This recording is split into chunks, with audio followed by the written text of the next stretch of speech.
ساکنان دهات به نام میرزوعلی وایس نوحیه واسه ایدی نوروز علام‌افروز را امسال در موضع خوشمنظره تاریخی حفظ خینر جشن گرفتند. با این مناسبت صبح بر وقت گلدختران با لباس‌های ملی سیر چمنستان کلی تاریخی خینر نموده با خواندن شعر و سرودهای نوروزی رقص می‌کردند. حفظ خینر این موضع تاریخی در دوران صاحب استقلالی تاجیکستان با زحمت صاحبکاران به یکی از موضع‌های سیاحی تبدیل یافته امروز با طبیعت رنگینش دل هزاران نفر سیاحان را مفتون کرده است.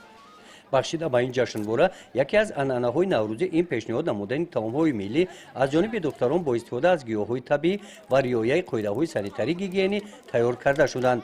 در این گوشه باشد دختران مشغول بازی‌های ملی می‌باشند.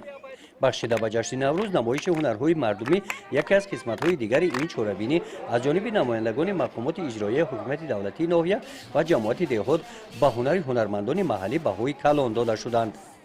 قسمت رسمی جشن نوروزی در شفت کل خینر در نوروزگاه دایر کرده شد.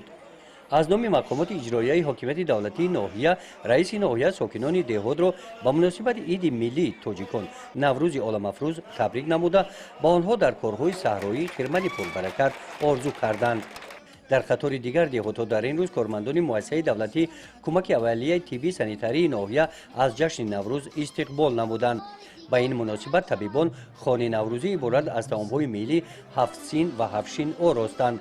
در برنامه فرهنگی آماده نموده طبیبان بخشیده به جشن نوروز عنعنه‌های سنتی تاجیکان در توی عروس و دامادی سرشویانی گلروز و دیگر عنعنه‌های مردمی از جانب طبیبان پیشنهاد اشتراکیان چاره‌بینی گردانیده شدند.